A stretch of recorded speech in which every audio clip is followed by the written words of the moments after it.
Acabaram de sair os primeiros resultados dos votos antecipados.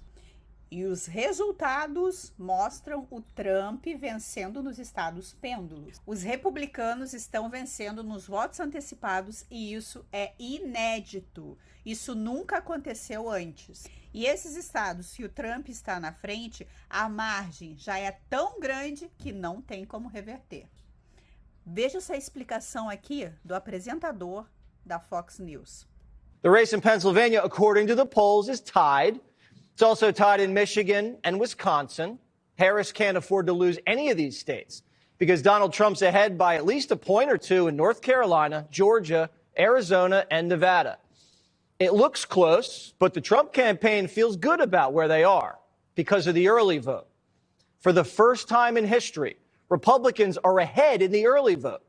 That's in person and in mail ballot combined. They're ahead in Arizona, Georgia, North Carolina, and Nevada, and have cut Democrats' early vote lead in Pennsylvania by half. We'll have more inside information about the early vote later in the show, but the Trump campaign says women and urban voters are down from 2020, and rural voters showing up big. The Democrats are counting on a big turnout on Election Day, which historically rarely happens for them. They're relying on enthusiasm tomorrow, but we haven't seen any enthusiasm so far show up in their early vote. And it has David Axelrod worried. So what I'm worried about is you're counting on some women who are independent Republican women to come out and vote for Harris. Is that going to materialize? Is the gender gap going to be what you need it to be? Are minority voters going to come out in the numbers of African-American voters in particular, and are you going to get the margins that you want there? So there are a lot of open questions. This race is filled with uncertainty. Republicans worked their tails off registering new voters and putting together a ground game over the last few years. And we're already starting to see the results. The polls say the race is tied, but there's still a lot we don't know. I think the pollsters are getting this wrong. We're all missing something because they're giving us the same poll over and over again. They're telling us we're watching a basketball game where every play is a jump ball. Somewhere, somebody is missing something. I think I'm not going to call it a wave, but I think there's a wavelet out there of Republican enthusiasm and registration. Wall Street, who pays guys millions of dollars to know things before they happen, is seeing the same thing. The expectation today is that Donald Trump will win the White House in just a few days. We'll know shortly. Wall Street isn't always right, though. But even our good friend Chuck Todd is predicting a Trump win. This is not the beginning of something nor the end of something. We continue to be in the middle of something. We're about to do something we haven't done since the 19th century, and that is we just finished 2 straight one-term presidents. The likelihood of this being a one-term presidency is high, not low, because we are a country that has been voting against. We voted against Hillary Clinton in 16 and got Trump. We voted against Trump in 20 and got Biden. I think this is another vote against election, not a vote for. This race really started with the raid. Biden sending the FBI to turn Trump's house upside down rallied the Republican Party around him.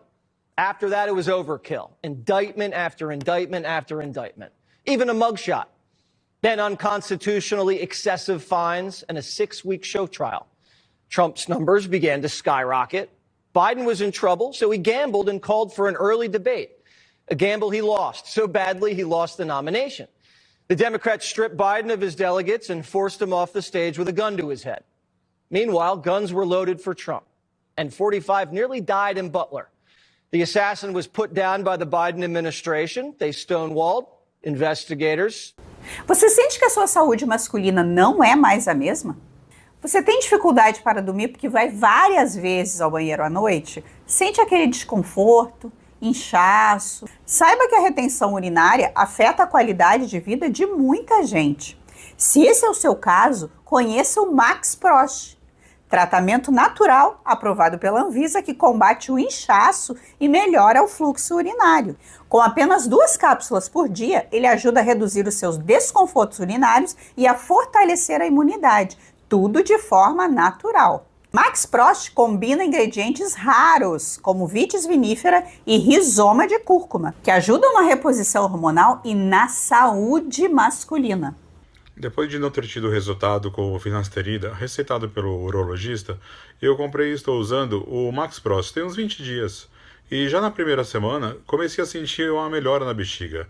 Não sinto mais ardência na hora de fazer xixi, eu sinto meu corpo mais bem regulado.